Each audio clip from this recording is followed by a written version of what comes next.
결국에는 규제와 싸우는 비즈니스예요. 일정 요건부터 자본금 요건을 다 갖추려면 진짜 한 55에서 100억이 필요한 상황이 생기는 거예요. 이게 정말 이제 커다란 진입장벽이 돼버린 거죠.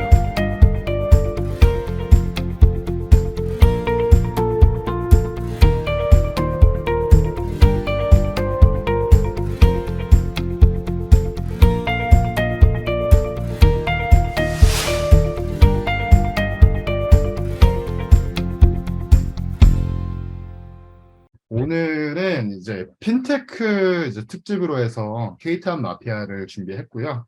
그리고 오늘 저희가 모신 분들은 이제 글로벌 선물하기 서비스 소다 기프트를 운영하는 소다크루의 제이크 킴 대표님이랑 보험 관리의 시그널 플래너 서비스를 제공하고 있는 헤비 팩토리의 이동익 대표님을 모시고 핀테크에 대해서 조금 심도 있게 이제 이야기를 나눌 거고요. 이 두 대표님께서 어떻게 창업을 하셨는지에 대해서 좀 얘기를 많이 하도록 하겠습니다.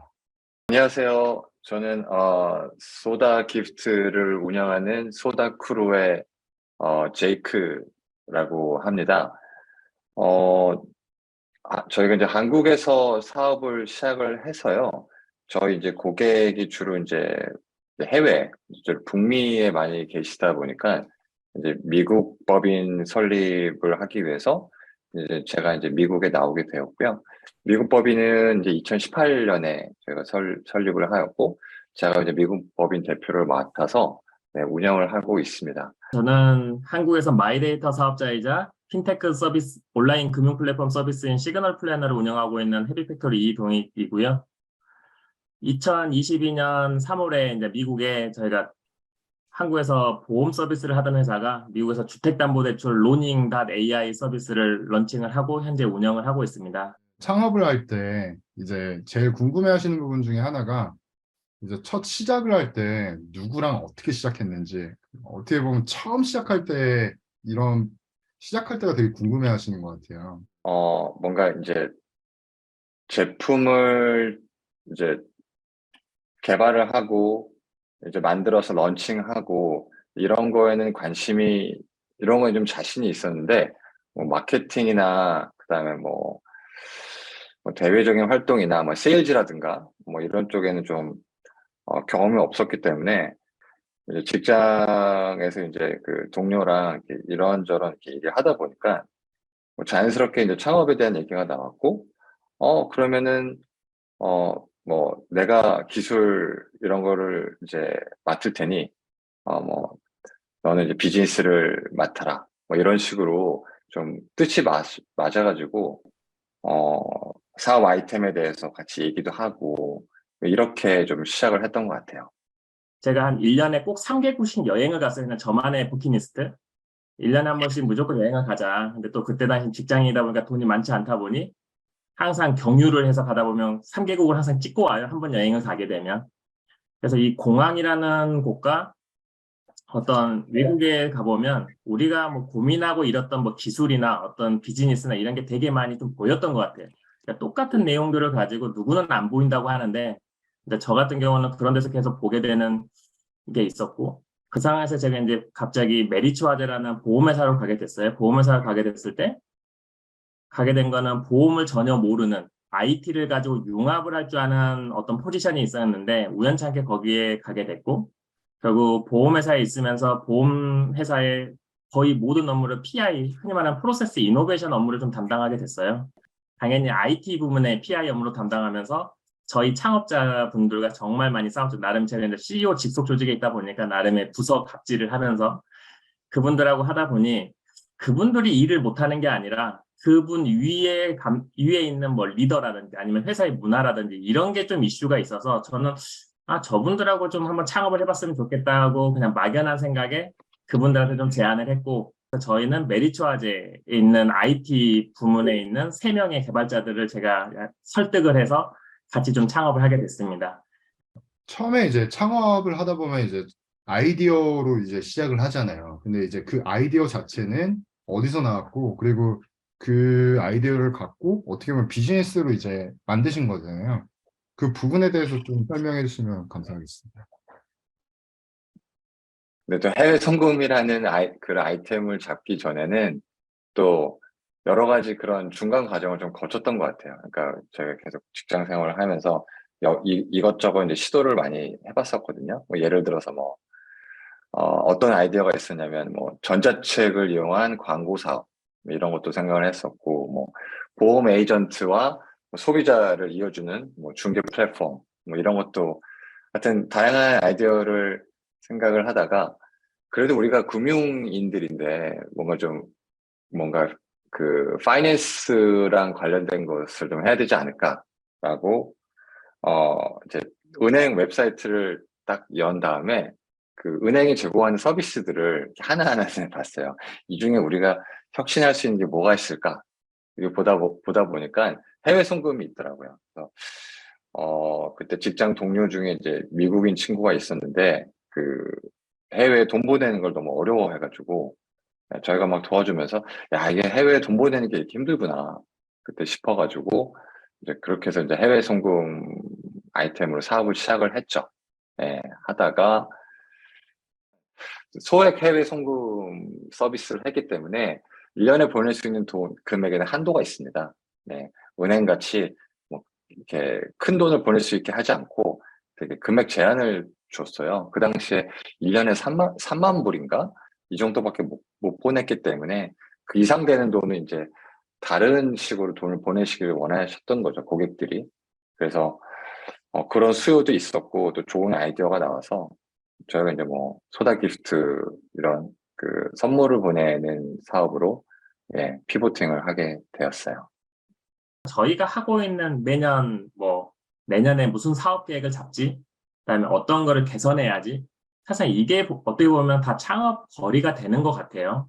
결국은 기업들이 갖고 있는 문제인 거죠. 그 문제를 해결하거나 아니면 더 나아가는 개선점을 찾거나 아니면 신규 사업을 찾거나 이런 과정에서 아까 이제 제가 말씀드렸다시피 저희가 한 50억에서 100억 정도 매년 중간 유통상을 통해서 고객 정보를 구매를 했었고, 그런데 저희만 그런 게 아니라 국내에 있는 뭐 삼성화재, 현대장, 대한민국에 한 42개 보험사가 있는데 정말 많이 여러분들의 고객 정보를 사고 팝니다.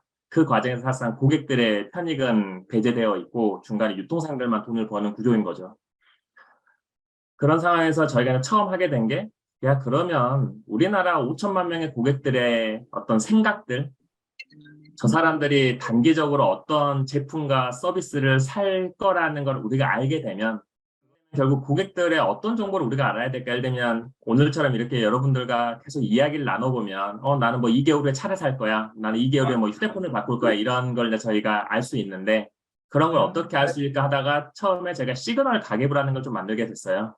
저희가 남들처럼 단순하게 여러분들한테 머니 매니저 가계부 서비스를 제공하는 게 아니라 실제 그 안에서 이분들이 어떤 생각을 갖고 있고 어떤 사람인지 프로파일링하는 저희가 용도로 쓰게 됐고 그래서 가계부 서비스를 좀 시작을 하게 됐어요. 그걸 쭉 하다가 이제 한계가 안드로이드만 문자 메시지나 그 푸시 메시지를 읽을 수 있었지 아이폰은 사실 읽을 수가 없는 좀 제약적인 게 있어요. 그래서 그것 때문에 좀 사업을 확장하는데 문제가 있어서 중간에 현재 지금 보험 서비스로 피벗을 한 케이스입니다. 코파운더로서는 이 사람보다 좋은 사람이 없어라고 하는 기준이 있을 건데 그런 기준 자체에 대해서 어떻게 생각하시는지가 좀 궁금합니다.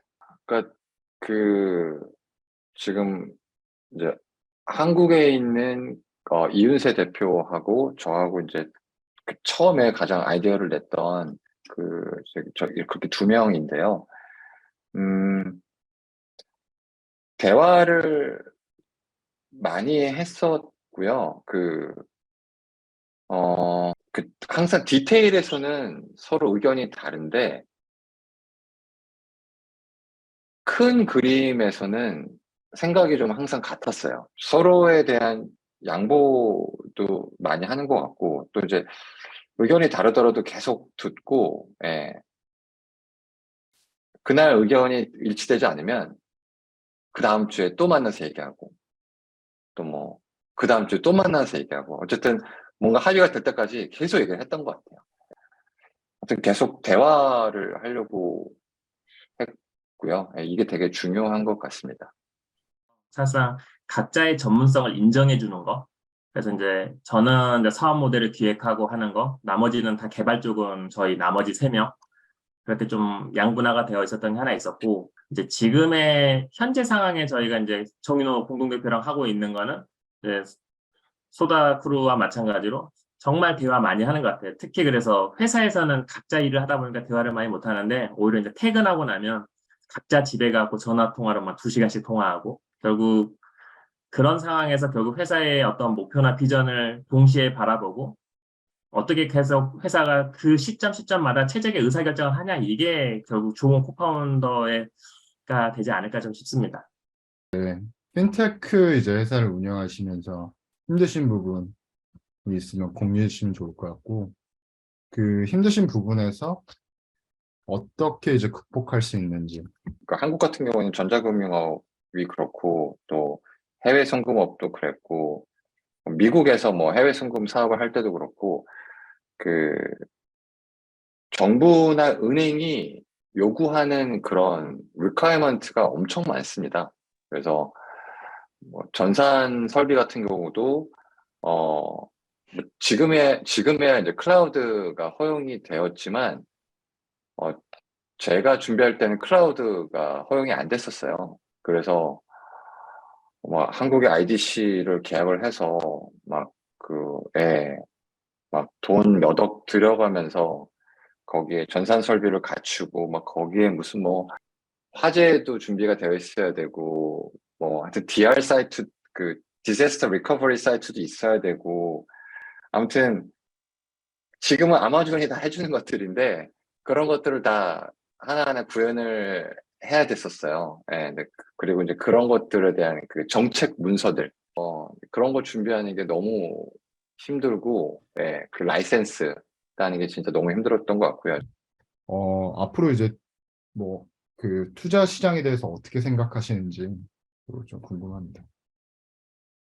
작년 겨울 넘어서서 이제 올해 들어가지고 여름 때부터 이제 시장 상황이 급격히 안 좋아지기 시작을 했죠. 예, 그래서 이제 투자자분들을 많이 만나고 있는데,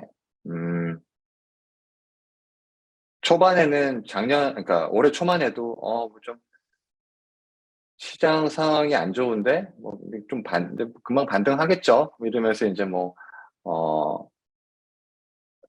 3, 4분기 때 다시 얘기합시다. 이렇게들 하시던 분들이 지금 최근에 만나면,